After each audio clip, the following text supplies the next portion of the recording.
guys, how's it going? It's Ed Star here, and this is my review for yesterday's game against Leicester. Where do I even fucking start? It started so well. The first 20 minutes in, we looked like we were in control. Looked like we could have had a couple of goals.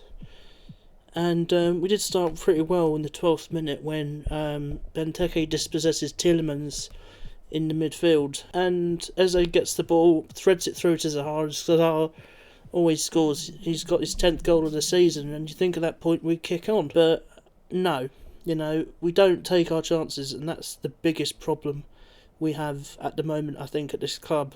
It's just rubbish. It's total rubbish. I don't really know what more I can say. I'm still pissed off with it. If you watched my watch along yesterday, which I will leave an eye in the top left right hand corner to go back and watch. Yeah, I was I wasn't happy at all. Start of the second half goes, and look what we do once again, because we are just not switched on at all at the start of second halves, and I don't know what more we can do. It's just total bullshit. It is what it is. I'm totally fed up with it now. As far as I'm concerned, there's 3 people I want at the club. Dan being one, for fucking just standing there, letting the ball go straight through to Castagna, who got a shot in and scored. What the fuck was he doing? And what was Van Aanholt doing defending that as well? And Van Aanholt's the second one. But what was he doing? Why is Dan standing off Iheanacho to let him shoot like that? Don't get me wrong, it's a fantastic finish, but for the fact of the matter is, we're not consistent enough. And there's only one man that boils down to, and that is Roy Hodgson. He has got to go. I cannot bear the fact, if he stays this season, he just has to go. There's just no two ways about it. He has to go. I've said this before, and I will keep saying it again. There's just no excuses. No excuses whatsoever. And the big talking point was in the 50th minute, or just after they scored. Gyro goes through on goal, and he's trying to pass it to fucking Benteke. What are you doing? You absolute brain dead fucking CDM. You're not even fucking on the fringes of the first team. Like, how the fuck does he keep getting picked every single week, Gyro? It's just pathetic. It's not good enough. This club is just not good enough. Something needs to change. I mean, the fact he didn't even bother to try and have a shot to try and score, speaks volumes. It really does speak volumes about how the lack of ambition we've got at this club. Something's really got to change. Let's get into my match player ratings from yesterday's performance. Starting in goal, Guaita absolutely had no chance in any of the goals. They were top quality finishes. The distribution was okay, I thought. He distributed it pretty well. It was the clowns in front of him that let him down, and he's one that I wouldn't be surprised if we left, but I hope he doesn't, because he's definitely the number 1 keeper at the minute. I'm going to give Guaita a 7 for yesterday because his distribution was quite good. He didn't do anything wrong with the goals. He couldn't stop them. But yeah, it was pretty average from him yesterday, but he was on the losing side. Going to start with left back, and that was Van Aanholt. Now, this one is seriously pissing me off. Seriously pissing me off.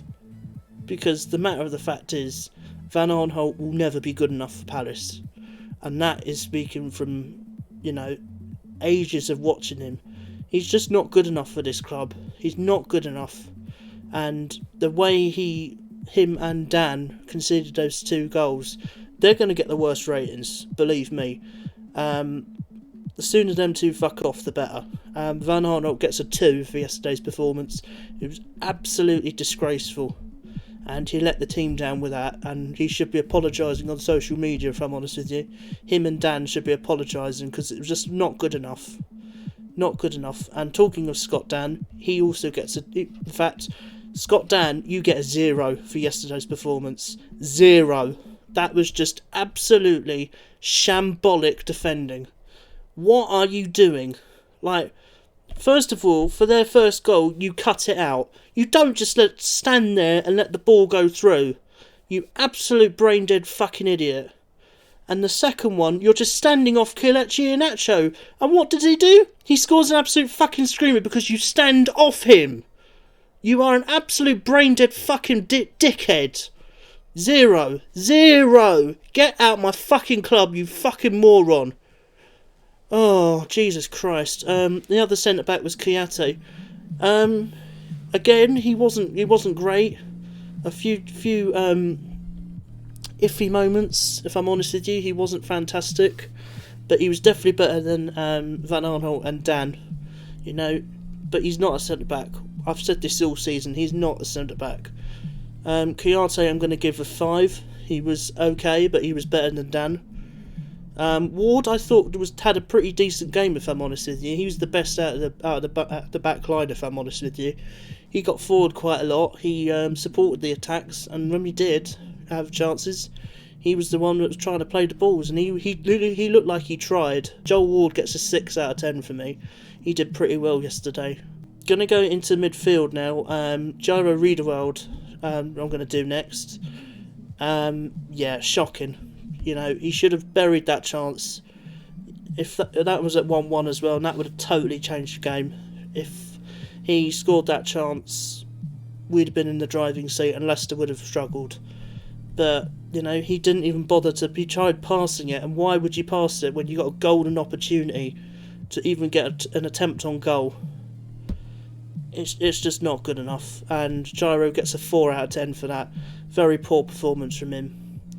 And he also got a yellow card as well, which was he was very lucky to stay on the pitch in the first half, if I'm honest with you, because it was a very poor challenge in the first half as well. So, yeah, he gets a 4 out of 10. It was not a great performance. Next to him was Luka Milivojevic. Again, he's not good enough for this club either. There's so many problems at this club right now. The mentality of the club is a joke. I don't even know where to start with this one. He did okay. He did better than Riedewald, but I'll give him a 5 out of 10. It wasn't brilliant.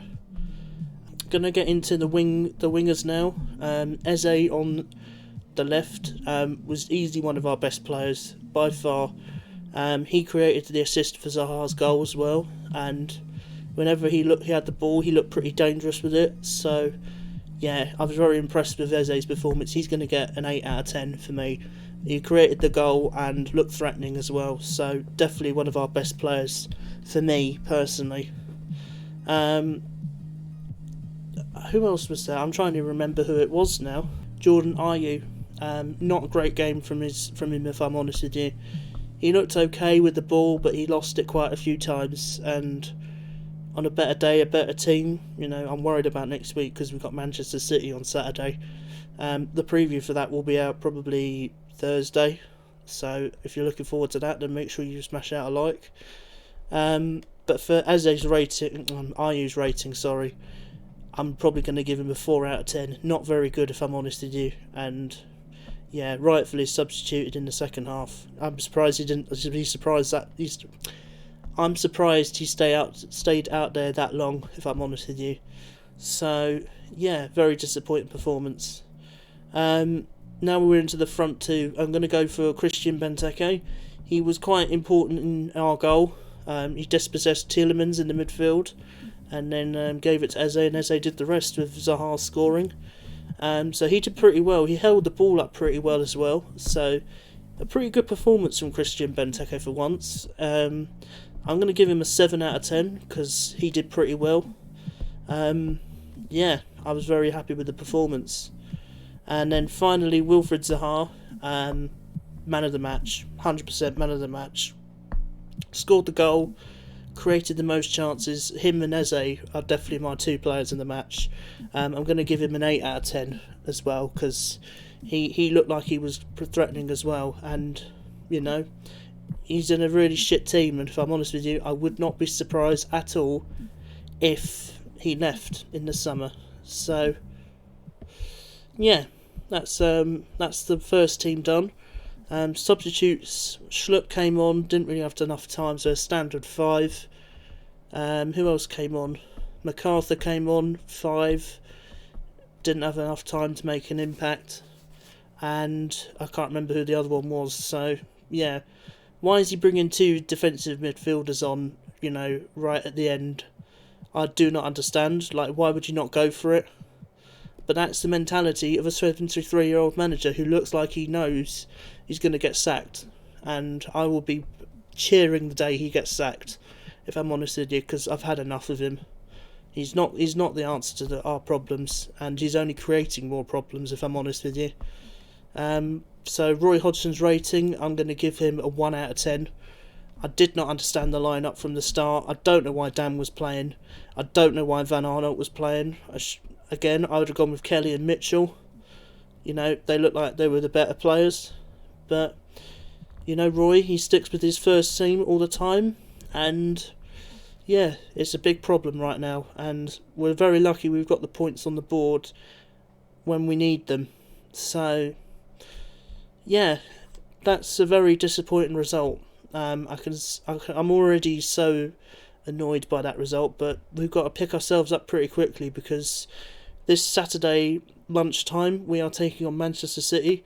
It's a 12:30 kickoff, and I can tell you right now, I will not be doing the watch along right in this house.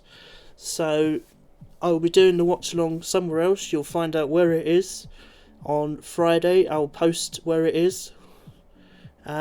Yeah, so if you're excited to see the watch along on Saturday, then make sure you are subscribed. Make sure you like the video. Please, guys, all I'm asking, you know, the last time I checked, subscribing is free.